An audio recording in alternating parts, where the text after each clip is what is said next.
और 4 साल में हो जाएगी। तमगा मिलेगा, वो तमगा लगा करके अडानी और अंबानी के सिक्योरिटी बनाना चाहती है हमको। अडानी और अंबानी के सिक्योरिटी गार्ड नहीं बनना हमें। हमारे अंदर जो भाव है 4 साल में कौन सी उसमें बच्चा नौकरी कर करके सब कुछ फाइनल कर लेगा? कौन सा ऐसा रोजगार है जिसे 4 साल में आदमी स्थापित नहीं कर पाता? 4 साल के बाद में उनको 11 लाख रुपए मिलेंगे और क्या चाहिए आपको? बहुत है। अरे तुम्हें 11 लाख देने बहुत है। आप बता दो क्या है 11 लाख? क्या आता है 11 लाख रुपए में? एक परिवार नहीं पल पाता। एक परिवार के बच्चे की MBBS में एडमिशन नहीं है। क्या है 11 लाख? आप 17 साल से 21 साल तक उस बच्चे का ध्यान डाइवर्ट कर दोगे। वो वहाँ ट्रेनिंग करेगा या पढ़ाई करेगा? अगर वो ट्रेनिंग करेगा तो उसका पढ़ाई से मन हट जाएगा, और जब वो शिक्षा नहीं लेगा तो वो रोजगार नहीं मांगेगा। इनके दिमाग में ये है कि हमें रोजगार देने की जरूरत ही ना पड़े।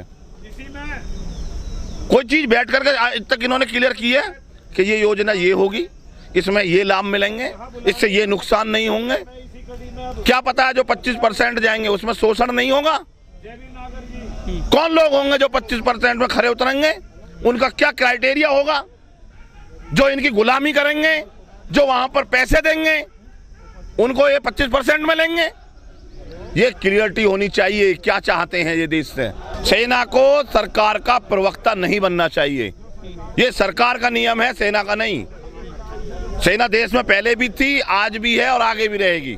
सेना का काम है कि अपनी बात कागज के माध्यम से चलाए। जब जब सेनाएं सरकारों की प्रवक्ता बनती हैं तब तब देश में दूसरी चीजें आती हैं। सेना को कभी देश सरकार का प्रवक्ता नहीं बनना चाहिए। सरकार आती हैं चली जाती हैं। सेना आज भी थी, कल भी है और अगले कल भी रहेगी। सेना के अधिकारी फायदे बता रहे हैं इस स्कीम के। अधिकारी ने क्या बता देंगे फायदे? सरकार लाई है इस फायदे को या अधिकारी लाए हैं? सरकार का अधिकारियों पर प्रेशर है। और नई स्कीम आई है भाई, नई ला रहे हैं स्कीम। जिनके लिए स्कीम ला रहे हैं उनसे बात करिए ना कि भाई कोई भी स्कीम वैसे ले आओगे और देश में थोप दोगे, ये लोकतंत्र है या यहाँ पर तानाशाह तंत्र है? मतलब कितने युवाओं ने आत्महत्या कर ली, कितने युवाओं को ये पता है कि किस तरीका से कौन अंदर उसमें आप भर्ती के बाद में 75% कौन निकलेंगे और 25% कौन बचेंगे? आपने ये डिसाइड किया कि जो आज देश की सेना है उसको 75% रखोगे या 25% रखोगे? अच्छा, हमें तो ये लगता है कि देश की सेना की ज्यादा की जरूरत नहीं है ना, 25% में काम चला लेंगे, ऐसा लग रहा है। तो नए युवा आएंगे, नए लड़के आएंगे सेना में। ये देश में भी नए लड़के आने चाहिए, नहीं आने चाहिए? 90 साल के इस देश में सरकार चलाने की जिम्मेदारी ले रखी है।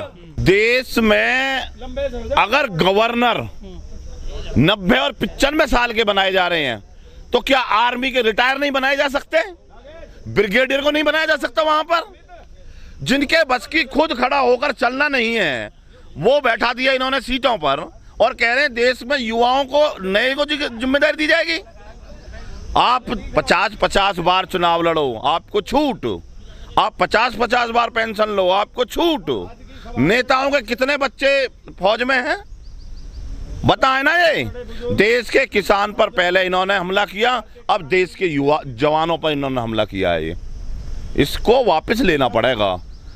हमने सभी युवाओं से अपील की है, शांति प्रिय तरीका से आंदोलन करो। उग्र आंदोलन लंबे नहीं चलते, हमें कितना भी लंबा चलाना पड़े, हम शांति प्रिय तरीका से इस आंदोलन को करेंगे और जो भी ये योजना आई है इसको वापस कराएंगे। हमारा कहना है धैर्य बना करके रखें, कोई न आत्महत्या करें। संघर्ष ही जीवन है, हमें संघर्ष करना है, शांति प्रिय तरीका से करना है, गांधीवादी तरीका से करना है। और उन्हें ये बताना चाहते हैं कि अगर 13 महीने के आंदोलन में हम कृषि कानून वापस करा सकते हैं तो अग्निपथ योजना को भी हम वापस कराएंगे। लेकिन आप सबसे हाथ जोड़कर निवेदन है कि ये सब संपत्ति हमारी है। और सरकार भी कह रही है ना कि सरकार की है, सरकार सबकी है। इसे ही तो हम कह रहे थे 13 महीने और 2 साल से चिल्ला रहे सरकार सबकी होती है। सरकार बीजेपी की नहीं है, सरकार तो सबकी है। और ये जो संपत्तियां ये सबकी हैं। तो उन युवाओं से भी हम ये अपील कर रहे हैं कि किसी संपत्ति पर कोई हाथ न डाले, शांतिप्रिय तरीका से बैठ करके अपना आंदोलन करें। ये जो युवा हैं ये किसान के घर से निकल करके जाते हैं, किसी पूंजीपति और उद्योगपति और लाला के घर से कोई आदमी आपको जवान नहीं मिलेगा। जिसके अंदर ये भाव होता है देशभक्ति का, उसको ये 4 साल में करना चाहते हैं क्या? देश को कहाँ लेके जाएंगे?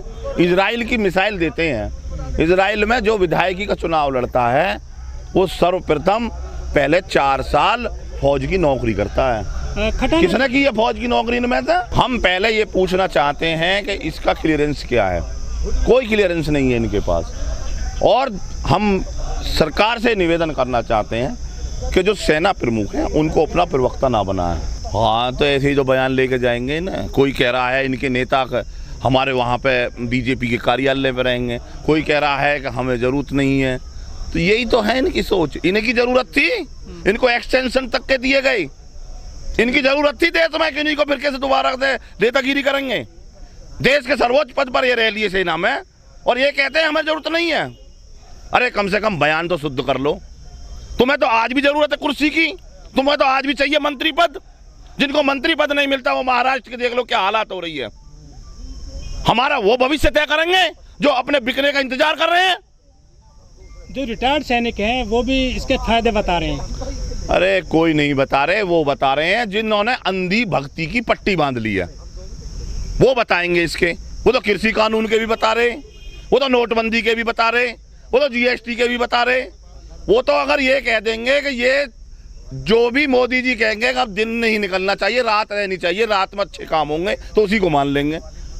तभी तो दिक्कत होंगी इस देश में। मोदी जी ने बयान दिया कि इसके दूरगामी परिणाम होंगे। दूरगामी हुए इनके सब चीजों के, नजदीकी तो हुई ना। नोटबंदी के भी दूरगामी बताए। 50 दिन में छाती में हाथ मारा, 50 दिन दे दो मुझे, आप बता दो नोटबंदी क्या फायदे हुए। एक आध आप गिनवा दो, आप गिनवा दो। स्मार्ट सिटी के लिए कहा कहाँ है वो गिनवा दो। सबसे पहले मोदी जी आए बुलेट ट्रेन के लिए, उसे बता दो। आदर्श गांव के लिए कहा था, उसे दिखा दो। कोई एक आध योजना बता तो दो इनकी। इन्होंने कहा मेक इन इंडिया बनाएंगे, दिखा दो एक आध मेक इन इंडिया। वोट तो मिल रहा है बड़ा। तो वोट तो हिंदू और मुसलमान पर बांटा जा रहा है। कहा जा रहा है देश इस्लामिक हो जाएगा, हमें 80% की वोट चाहिए, 20 की चाहिए ही नहीं। जब देश में मीडिया में डिबेट हिंदू और मुसलमान पे होनी शुरू हो जाएगी, हम समझते हैं कि ये देश के भविष्य के लिए अच्छा नहीं है। हम सब लोग एक साथ हैं, हम सब भाई भाई हैं। भारतीय किसान यूनियन की जो राजधानी किसानों की सिसोली कहा जाता है, मुजफ्फरनगर में कहीं विरोध हुआ ही नहीं इस स्कीम का। किसको? वेस्ट उत्तर प्रदेश। अच्छा, कैसा विरोध मानते हो आप? बिहार में हो रहा है, आपके यहाँ नहीं हो रहा। अच्छा, विरोध कैसे मानते हो? ये मीडिया वार्डन की समझ में ना हमारी में। तो कभी तो कहोगे जी ये विरोध उग्र नहीं होना चाहिए, ज्ञापन देते हो। हाँ तो और क्या करना है? क्या आग लगाओ किसी में? क्या चाहते हो भैया आप? नहीं, ऐसे विरोध नहीं, विरोध होता है शांतिप्रिय तरीका से। हम ज्ञापन देंगे, ज्ञापन के माध्यम से लड़ाई लड़ेंगे। हमें रोड पे बैठना पड़ेगा, हम रोड पे बैठेंगे, लेकिन शांतिप्रिय तरीका से बैठेंगे। हम किसी को कोई बाधक नहीं बनना चाहते। हम अपने अधिकार के लिए दूसरे को भी परेशान नहीं करना चाहते। हम अगर 13 महीने बैठे तो वहां से भी रास्ता निकाल करके दिया था हमने। घेर ली थी पहले तो रास्ता दिए थे। कौन दिल्ली जाने से रुका था? एक आदमी का नाम बताओ चलो कि दिल्ली जाने वो नहीं जा पाया था। कहाँ से घूम कर रहे? अरे जाए तो थे दिल्ली ही, दिल्ली तो गए ना गए। समझ आएगी ये। और क्या? अच्छा तुम ये बता दो कैसे हटेगा कि नहीं पता, आप बताओ तरीका। लागू हो गया तो? ये होगा कि ये रेल में आग लगे, ये होगा कि पटरी उखड़े, ये होगा कि हाईवे जाम हो। तो उसका भी तो देश में शांतिप्रिय आंदोलन होने चाहिए, अहिंसात्मक तरीका से लड़ाई लड़ी जाएगी। अगर 90 साल में हम देश को लड़ाई लड़कर आजाद करा सकते हैं, 13 महीने में कृषि कानून वापस लिवा सकते हैं, तो अग्निपथ भी लिवा देंगे। अग्निपथ क्या है? ये तो नाम ही ऐसा धर दिया इन्होंने, जो सत्यानाशी नाम ही बुरा है। अग्निपथ, अग्नि में अगर जो निकलेगा, पथ का मतलब रास्ता।